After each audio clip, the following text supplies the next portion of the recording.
नमस्कार, प्रदेश के सबसे पसंदीदा डिबेट शो 5 के प्रहार में आप सभी का स्वागत। मैं हूं आपके साथ हेमंत कुमार। आज का मुद्दा है बोरवेल में मासूम, सब्र का इम्तिहान। कोटा, आपको बता दें, कोटपुतली में बोरवेल में गिरी 3 साल की चेतना को तीसरे दिन अभी तक जब हम ये कार्यक्रम शुरू कर रहे हैं तब तक नहीं निकाला जा सका है। लगातार कई घंटों की मेहनत के बाद भी रेस्क्यू टीम को सफलता नहीं मिलने से सब कुछ भगवान भरोसे दिख रहा है। एक तरफ लोग चेतना के रेस्क्यू के लिए लगातार प्रार्थनाएं कर रहे हैं, दूसरी तरफ कुछ सवाल हैं जिनका जवाब आखिर कब मिलेगा ये पता नहीं। कोई भी जिम्मेदार अभी कुछ भी कह पाने की स्थिति में नहीं है। बस यही कहा जा रहा है कि जल्द चेतना बोरवेल से बाहर निकलेंगी। रेस्क्यू के नाम पर हमारी आपदा प्रबंधन टीमों के पास तकनीक से ज्यादा सिर्फ देसी जुगाड़ ही दिख रहा है। अभी सब यही पूछ रहे हैं कि चेतना बोरवेल से आखिर कब बाहर आएंगी। आज इस सबसे संवेदनशील मुद्दे पर न्यूज 18 राजस्थान आप जनता से, आप दर्शकों से भी सीधा संवाद करना चाहता है। स्टूडियो की डिबेट से इतर जनता के सुलगते सवाल आज आमंत्रित है हमारे इस कार्यक्रम में। आपकी टीवी स्क्रीन पर कुछ ही देर में कुछ नंबर फ्लैश होंगे जिन पर आप दर्शक अपनी राय दे सकते हैं और सवाल पूछ सकते हैं। बहरहाल आज का सबसे बड़ा सवाल तो यह है कि आपदा प्रबंधन के नाम पर हम कितने सक्षम हैं, कौन इस तरह के हादसों का जिम्मेदार है। छोटी सी रिपोर्ट देखिए, उसके बाद चर्चा भी करेंगे, आपकी बात भी सुनेंगे।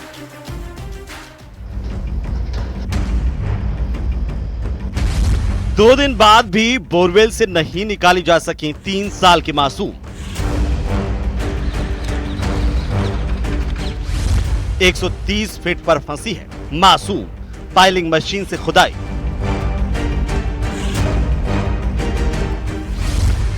प्लान ए और बी के तहत किया जा रहा रेस्क्यू। अभी तक के सारे जुगाड़ फेल, टूटने लगा सब।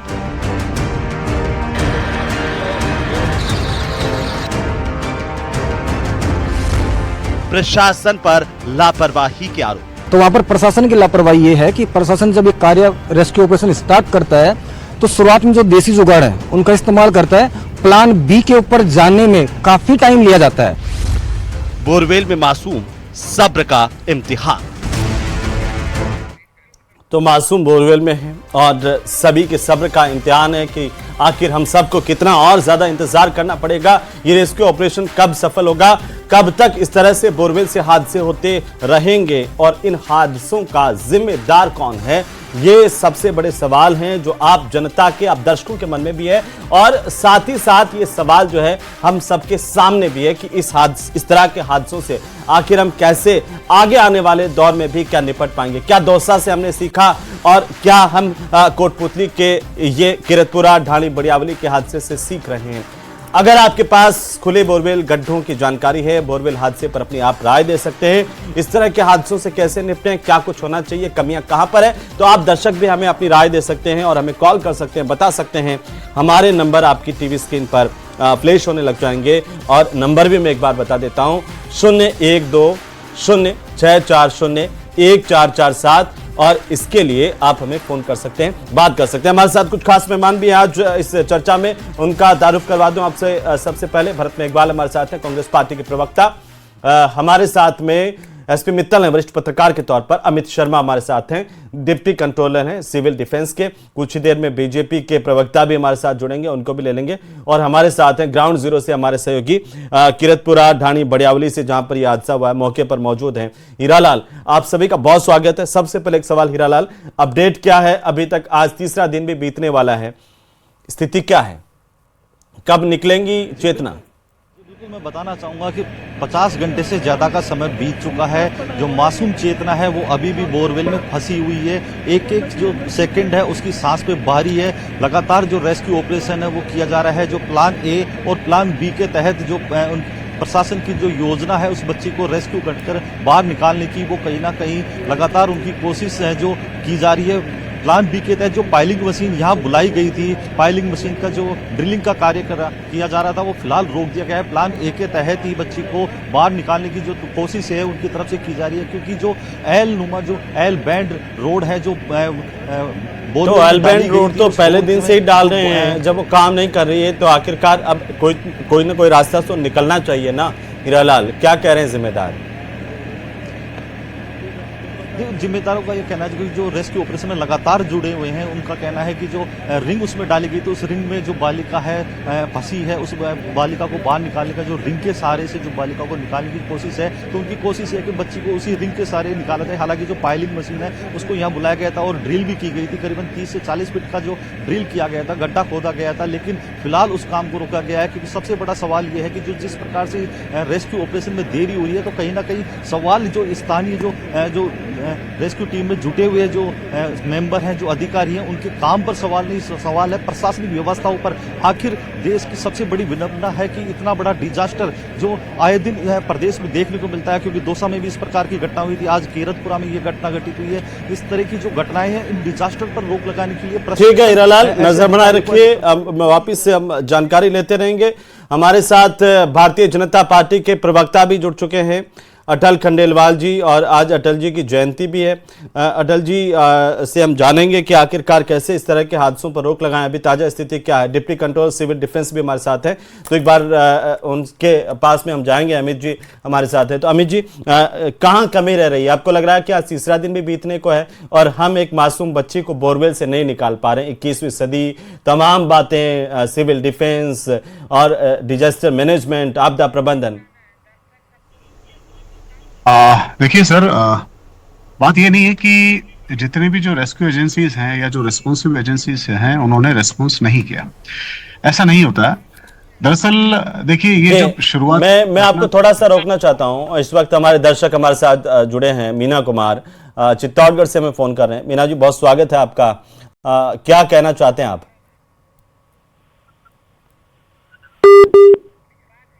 तो फोन कट गया। अमित जी अपनी बात पर आइए कि आखिर कमी कहाँ है कि हम तीसरा दिन बीत रहा है और अभी भी इंतजार में है कि रेस्क्यू ऑपरेशन पूरा होगा, सकुशल बच्ची बाहर आएगी? बोलिए।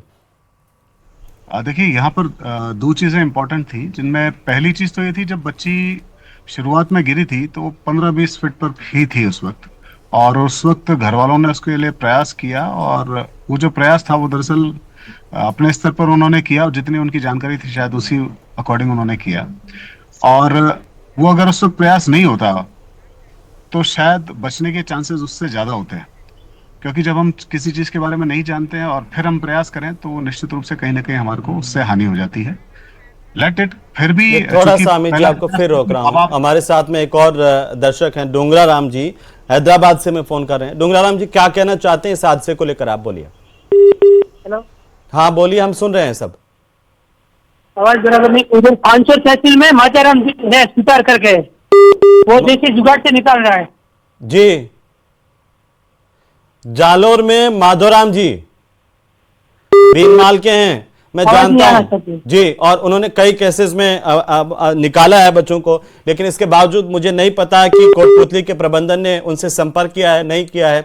और अब उनसे संपर्क करने का के मायने बहुत अलग होंगे, क्योंकि अगर पहले दिन ही इस तरह का संपर्क होता तो हो सकता है कि माधोराम जी भी कुछ कर पाते। बहरहाल आपने एक अच्छी बात बताई है, तो बहुत शुक्रिया हमारे साथ जुड़ने के लिए। अमित जी अपनी बात पूरी कर लीजिए, कह रहे हैं जी। देखिए सर, जो मैं कह रहा था कि शुरुआत में चूंकि जब घर वालों ने कोशिश की तो उस वक्त क्या बच्ची के हाथ एकदम सीधे हो गए जी। जब वो गिरी थी तो फंसी हुई अवस्था में थी, उस वक्त उसको आसानी से निकाला जा सकता था अगर कोई भी रेस्पॉन्सिव एजेंसी उस वक्त अगर उनको कॉल कर लिया होता तो। लेकिन जब ये पहला प्रयास उनके द्वारा किया गया, जो कि स्वयं परिजन ही थे, तब वो बच्ची एकदम से सीधी हुई और वो सीधी नीचे की तरफ, मतलब जब हम कन्फाइंड स्पेस की बात करते हैं तो अगर फंसा हुआ कोई ऑब्जेक्ट है तो उसको निकालना थोड़ा सा आसान हो जाता है, लेकिन अगर वो डेप्थ में है तो फिर उसकी मुश्किलें उतनी ज्यादा बढ़ती जाती हैं। लेकिन हम टेक्नोलॉजी पर भी बात करेंगे और मैं चाहता हूं कि आज विस्तार से जी। हमारे साथ एक और दर्शक हैं कोटा से, अपना नाम बताइए और बताइए आप क्या कहना चाह रहे हैं इस पर।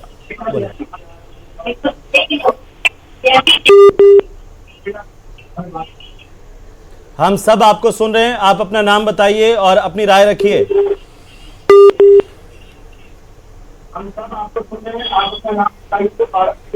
मैं आपसे गुजारिश करूंगा मनीष जी, अपने घर का टेलीविजन की आवाज थोड़ी कम कर दें, क्योंकि ये गूंजेगी और आपकी आवाज सब साफ नहीं सुन पाएंगे। हेलो, हाँ बोलिए। हेलो बोलिए अगर आप मुझे सुन पा रहे हैं, और अपने टीवी की आवाज बंद कर दीजिए। हेलो, अगर मुझे सुन पा रहे हैं आप बोलिए, अपनी बात बोलिए।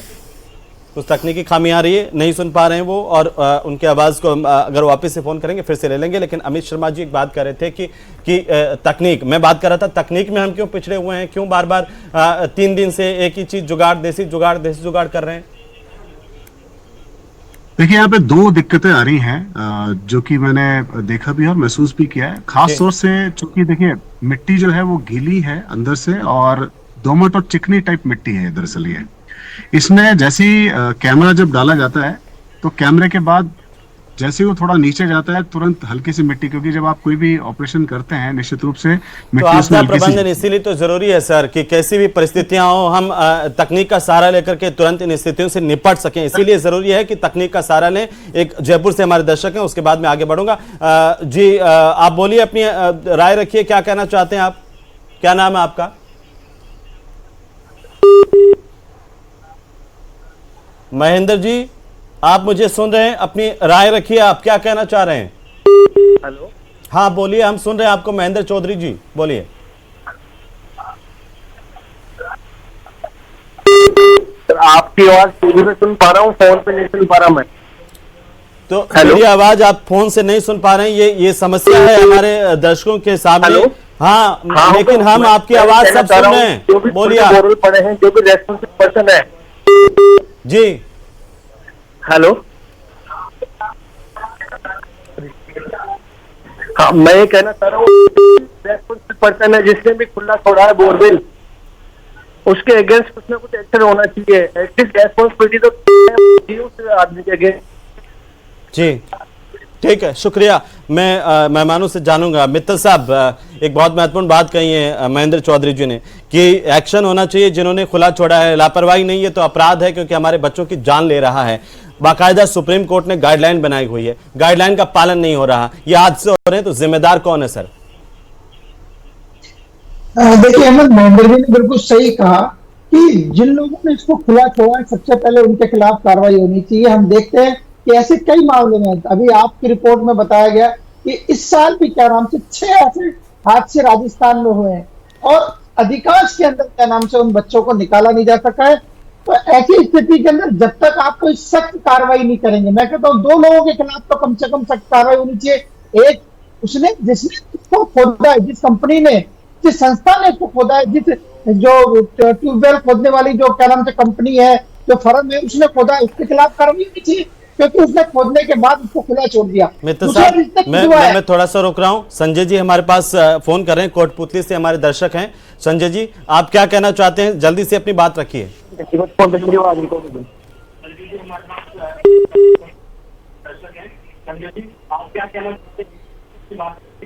मैं निश्चित रूप से न्यूज 18 को बहुत बहुत धन्यवाद देना चाहता हूं कि न्यूज 18 ने इस बिंदु को सार्वजनिक रूप से उठाया और इस प्रदेश स्तर पर, राष्ट्र स्तर पर को उठा करके बहुत ही आप लोगों ने तरह से काम किया। अभी जैसा कि महेंद्र जी चौधरी ने अभी आप लोगों को बताया, इसके बारे में सुप्रीम कोर्ट की भी गाइडलाइन बन चुकी है, राजस्थान हाई कोर्ट के भी विभिन्न प्रकार के ऐसे डिसीजन हो चुके हैं, लेकिन उन डिसीजन का अभी राज्य सरकार के द्वारा ऐसा कोई इम्प्लीमेंट नहीं किया गया। अगर एक भी व्यक्ति को कड़ाई रूप से ऐसी सजा दी जाती तो लोग इस हादसे को रोक पाते। क्या होता है, कानून अपनी जगह से बन गया, लेकिन कानून बनने के बाद में क्या उसका इम्प्लीमेंट प्रॉपर रूप से उसका इम्प्लीमेंट नहीं हुआ। अगर 200 वाले हादसे से राज्य सरकार अगर थोड़ा बहुत भी किसी भी प्रकार से इस स्तर से कार्य करती और उस द्वारा दोबारा से प्रचार करती और संबंधित जिला कलेक्टर को और ग्राम स्तर पे संबंधित सेक्रेटरी, इसके अलावा तहसीलदार को, डीएम को, इन सबको लेटर जारी करके जा पे खुले हुए रहे, उसके ऊपर व्यापक। संजय जी आपका दर्द भी समझ रहे हैं हम लोग और इसी पर चर्चा करें। बहुत शुक्रिया हमारे साथ आप जुड़े और आपने बहुत महत्वपूर्ण बातें कही हैं। ये अटल जी ये बहुत गंभीर सवाल है और संजय जी सवाल उठा रहे हैं, सीधा आपसे पूछना चाहते हैं कि राज्य सरकार और अधिकारी अपनी जिम्मेदारी से भाग रहे हैं। बाकायदा जिला कलेक्टर के ऊपर ये जिम्मेदारी है कि इस तरह के बोरवेल की जानकारी जुटाएं, कोई खुला नहीं रहे, ये तय कर लें, लेकिन इसके बावजूद हो क्या रहा है सर? अटल जी देखिए हेमंत जी, जो आप बिल्कुल अभी अब कह दिया गया है सरकार द्वारा भी सारे कलेक्टर्स को कि भी जितने भी बोरवेल्स हैं उनकी सारी जानकारी होनी चाहिए और कोई भी बोरवेल अगर खुला है तो उसको बंद कर दिया जाए। और देखिए बहुत सारे बोरवेल घर में लगे हुए हैं, अपने खेत में लगे हुए हैं। ऐसी स्थिति के अंदर सबसे पहले तो देखिए अब ये सारी एक प्रक्रिया ही है और उस प्रक्रिया में मशीन खराब हो गई बोरवेल में से, वो बोरवेल को उसके पाइप निकाले गए। आपको पता है कि बोरवेल तो पहले से खुदा हुआ था, उसमें मशीन निकाली गई, कड़ाई करनी पड़ेगी सर। 100 बातों की एक बात, ये सख्ती करनी पड़ेगी। और अगर इस तरह के यह हादसे हो रहे हैं तो मैं थोड़ा सा इसमें मानवीय पक्ष, तो हादसे होने के बाद अगर किसी के खिलाफ कार्रवाई करेंगे, वो परिवार तो पहले ही टूटा हुआ है, लेकिन पहले सख्ती करनी पड़ेगी। हमें उन अधिकारियों के खिलाफ सख्ती करनी पड़ेगी और ये प्रशासन का काम है सर, हम इससे भाग नहीं सकते। भरत मेघवाल जी एक टिप्पणी, कौन जिम्मेदार इस तरह के हादसे हो रहे हैं, लगातार सालों से होते आए हैं।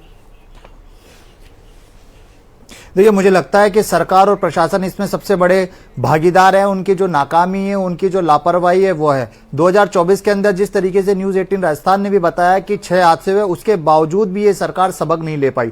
9 दिसंबर को दौसा के अंदर जो घटनाक्रम हुआ, उस घटनाक्रम होने के बाद भी अभी तो ये डिसाइड करने में लग गया कि हमें ऑप्शन ए अपनाना है, ऑप्शन बी अपनाना है, ऑप्शन सी अपनाना है। देसी जुगाड़ अपनाया जाता है, उसके बाद पाइलिंग मशीन के लिए घंटों इंतजार किया जाता है और 46 घंटे बाद भी हम ये चीज सुन रहे हैं। मैं थोड़ा सा भरत जी रोक रहा हूं, सीकर से दर्शक हमारे नियमित दर्शक है रामदयाल जी, कुछ कहना चाह रहे रामदयाल जी, बोलिए जल्दी से। जी सर, आवाज आ रही है सर? बिल्कुल सब सुन रहे हैं, बोलिए आप। मैं बोलना चाह रहा हूँ सर, ये गवर्नमेंट 3 दिन से क्या कर रही है इसमें? 3 दिन से रेस्क्यू ऑपरेशन चला रहे हैं। अभी जो आपकी जो पाइलिंग मशीन है सर, उसके अंदर डीजल निकल रहा है जी। मेरे को सूचना मिली है वहाँ से। क्या सूचना मिली? जो पाइलिंग मशीन है इसके अंदर डीजल की है। पाइलिंग मशीन में मैं सुन नहीं पा रहा हूँ क्लियर। जी सर, डीजल खत्म हो गया। डीजल खत्म हो गया? हाँ, डीजल खत्म हो गया पाइलिंग मशीन में। ठीक है रामदयाल जी, कोशिश तो देखिए जी। रामदयाल जी और बाकी दर्शक भी हमारे साथ जुड़े हैं, सबकी अपनी अपनी संवेदनाएं हैं, सब यही चाहते हैं बच्चे बाहर निकले। एक डिप्टी कंट्रोलर साहब, आपसे एक सवाल मैं जानना चाह रहा हूं, ये स्थिति कोऑर्डिनेशन नहीं है, संसाधन नहीं है। ये पाइलिंग मशीन दूसरे दिन जाकर के मंगवा रहे हैं, अभी भरत जी भी ये सवाल उठा रहे थे, ये समस्या क्या है? हमारा विभाग जो है जिसके कंधों पर इस तरह से जिम्मेदारी आपदा प्रबंधन की, सिविल डिफेंस, आपदा प्रबंधन, ये मिलकर काम नहीं कर पा रहे हैं, ये तय नहीं कर पा रहे हैं कि करना क्या है। जी नहीं सर, ऐसा नहीं होता है। ये बिल्कुल एसओपी के अकॉर्डिंग चलता है ये सारी चीजें, जिनमें पहला रिस्पॉन्स जो है वो सिविल डिफेंस करती है, उसके बाद एसडीआरएफ करती है और उसके बाद एनडीआरएफ करती है। और ये तीनों ही फेजेज हैं, तीनों फेजेज में चलती हैं। दूसरी बात, जगह की स्थिति और वहां का जो सिनेरियो हो उसको देखते हुए कि भाई कितनी जल्दी हम उसको रिकवर कर सकते हैं, कितनी जल्दी उसको निकाल सकते हैं, इन सभी चीजों पर पहले चर्चा होती है और उसके बाद प्लान बनाया जाता है, तब इन सभी चीजों पे फिर उसको एग्जीक्यूट किया जाता है। और यहाँ पे चूंकि स्थिति गंभीर इसलिए हुई क्योंकि शुरुआत में अगर वो ज्यादा कोशिश नहीं करते वाले, अमित जी, तो शायद मैं थोड़ा सा फिर रोकूंगा। अलवर से मनीष जी हमारे साथ जुड़ रहे हैं। मनीष जी बोलिए जल्दी से, आप क्या पूछना चाह रहे हैं, क्या कहना चाह रहे हैं इस हादसे पर?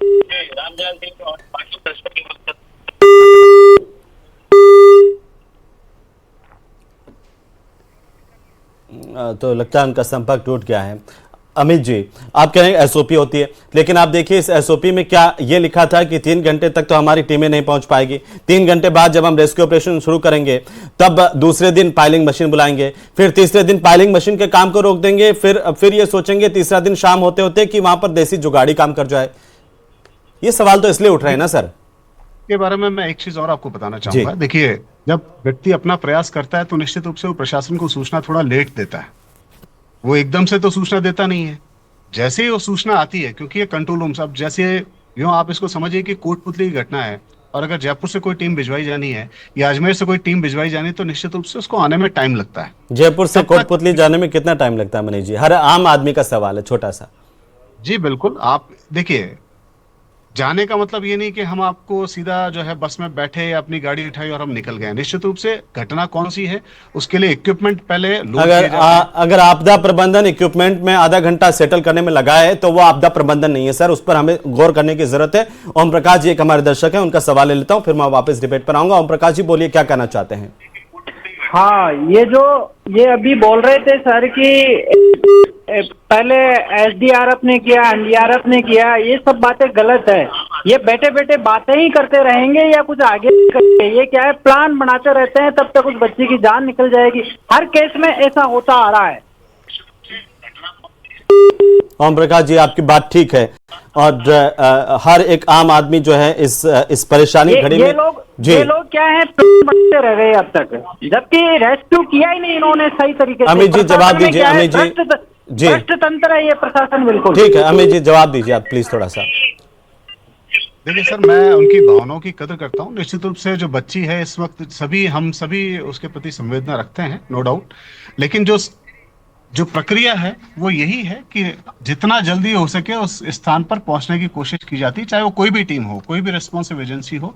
ऐसा कोई भी नहीं चाहता कि उसके लिए हम पहले देर लगाएं और फिर हम निकले, ऐसा नहीं होता। सारी टीम है, चाहे वो सिविल चाहते नहीं है, लेकिन कई तरह की चीजें, जैसे मैं अभी कल भी हमने इस पूरे मामले को लेकर चर्चा की थी। हमारे सामने आया कि देखिए पाइलिंग मशीन हम दूसरे स्टेट से मंगा रहे हैं, गुड़गांव से आ रही है। हमारे पास आपदा प्रबंधन की टीमों के पास पाइलिंग मशीन नहीं है, एसडीआरएफ के पास भी नहीं है, एनडीआरएफ के पास भी नहीं है। संसाधनों की कमी है, इसे हमें स्वीकार करना में कोई हिचक नहीं है। मुझे भी कोई ये कहने में हिचक नहीं है कि अभी तक हम 21वीं सदी के हिसाब से जितने आपदा प्रबंधन को लेकर के तैयार होने चाहिए थे वो नहीं हुए हैं, और किसी भी स्टेट में भारत में अभी तक तो नहीं दिखता है। जबकि बजट में कहीं कोई कमी नहीं है, आम आदमी की सोच से भी बाहर आपदा प्रबंधन का बजट आता है। अटल जी, एक छोटी सी टिप्पणी में चाहता हूं, एक मूलचंद जी हमारे साथ जुड़ रहे हैं, हमारे दर्शक हैं। मूलचंद जी अपनी बात रखिए। सर, ये एलईडी में प्रशासन दिखा रहा क्यों नहीं है? क्या कह रहे हैं? जनता को जो ये प्रॉपर एलईडी में आ रहा है ना, वो प्रशासन दिखा रहा क्यों नहीं है? प्रशासन के हेलो, हाँ, थोड़ी आवाज बढ़ा दीजिए इनकी, बोलिए, दोबारा बोलिए, आप क्या कहना चाहते हैं? सर, ये कैमरे लगा रखे हैं, जो एलईडी में प्रॉपर लड़की का दोष नहीं आ रहा है, वो दिखा रहा क्यों नहीं है प्रशासन, मीडिया वाले? जी ठीक है। मित्र साहब आप कुछ समझ पाए हो क्या कहना चाह रहे हैं? हाँ, वो ये कह रहे हैं कि जो एलईडी लगा रखी है मौके पर, उस एलईडी की जानकारी मीडिया को क्यों नहीं दी जा रही है? जो कैमरा लगा रखा है, एलईडी के माध्यम से देखा जा सकता है, तो प्रशासन उस तथ्य को क्यों छुपा रहा है? जी, तो आपको क्या लगता है कि क्यों छुपा रहा है मित्र साहब? देखिए, मुझे ऐसा लगता है कि ये जो डिप्टी कंट्रोलर साहब बैठे, इनसे मेरा एक छोटा सा एक सवाल है कि क्या 52 घंटे क्या चेतना, अभी जो बच्ची है 3 साल की, उसमें अभी क्या चेतना बाकी होगी? दूसरा ये कि जो क्या नाम से बीजेपी के प्रवक्ता है, क्या वो बता सकते हैं कि उनके आपदा प्रबंधन मंत्री इस वक्त कहाँ हैं? क्या प्रशासन ने वहां पर क्या दिखा? और ये भी क्या नाम से जो जानकारी में आई है मन कि क्या नाम से जो जिला कलेक्टर है वो शायद क्या नाम से छुट्टी पर है। जिला कलेक्टर तो छुट्टी पर है जी, वो तो उनका तो चार्ज किसी और के पास है।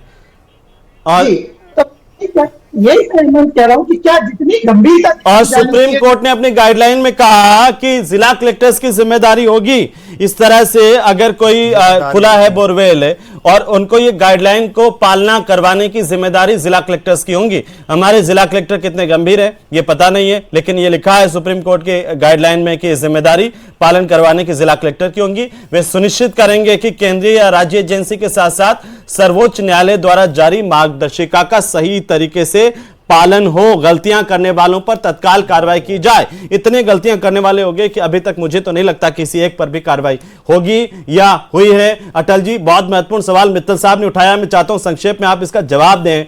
जिला कलेक्टर तो छुट्टी पर हैं, क्या सारा प्रशासन छुट्टी पर चला गया है? हेमंत जी, देखिए ऐसा नहीं है हेमंत जी, आपदा प्रबंधन मंत्री कहां है वो पूछ रहे हैं, मित्तल साहब पूछ रहे हैं। आप देखिए, सुनिए, मैं इन सब बातों का जवाब तो बाद में दे लेंगे। सबसे पहले जो ये अभी चल रहा है कार्य, उसके लिए मैं आपको स्पष्ट बताता हूं कि देखिए, पाइलिंग मशीन का कार्य, उसमें कंपन होता है, तो वो एक साथ प्लान ए और बी पे एग्जीक्यूशन नहीं हो सकता था। और ये एक लाइव, मतलब जान का सवाल है, ये किसी बच्ची की, ये कोई जान का सवाल इतना महत्वपूर्ण होता ना जिसको कि उठा लिया जाए। अटल जी, आप सुनिए, इस राज्य में राजधानी से संसाधन कोई बहुत ज्यादा दूर नहीं है। हमारी एसडीआरएफ एनडीआरएफ 3 घंटे की देरी से पहुंचती है। ये सवाल आज आम आदमी पूछ रहा है सर। ये देखिए, अब हेमंत जी 3 चीजें करनी पड़ेगी। पहला रेस्पॉन्स टाइम घटाना पड़ेगा, वो जिलावार ये संसाधन जुटाने पड़ेंगे, जो कम है उनको भी जुटाना पड़ेगा, कड़े डिसीजन लेना पड़ेगा और अफवाहों पर भी कम ध्यान दीजिए। जैसे डीजल नहीं है वहां, अब नहीं अगर देखिए ये आम आदमी होते हैं, वो पीड़ा में होते हैं सर। लोग किस तरीके बच्ची से किसी की जाती है वो पीड़ा में होते हैं, आप लोग अफवाहों से और मतलब देखिए, डीजल खत्म हो गया, ये अफवाहें कोई इसलिए हम इसको आगे नहीं बढ़ा रहे हैं। हमारा तो सवाल सीधा सीधा है कि इतने दिन हो गए, बच्ची कब निकलेगी, ये हर कोई सवाल पूछ रहा है। बस में एक बार कुछ कहना चाह रहे, बोलिए जल्दी से भाई। आप लोग और ये सब सबसे बड़ा सवाल तो ये जो हो रहा है, बड़ा सवाल तो इमन जी ये है कि जिला कलेक्टर जिसके ऊपर जिम्मेदारी थी उसके ऊपर कोई कानूनी कार्रवाई नहीं की गई, और अगर भगवान ना करे कोई अप्रिय घटना घटित होती है तो जैसे 6 घटनाएं पहले घटित हुई उसके बाद भी इसी तरह इतरिशी कर ली जाएगी, खाना पूर्ति कर ली जाएगी। क्या किसी पटवारी, बीडीओ, ईडीओ जो ट्यूबवेल कंपनी के मालिक थे, सरकार किसी पे कोई एक्शन लेगी? अमित जी अभी कह रहे थे कि उन्होंने देर करी बताने में। मैं बता दूं, न्यूज 18 लगातार बराबर बता रहा था, 1:30 बजे जब वो बच्ची गई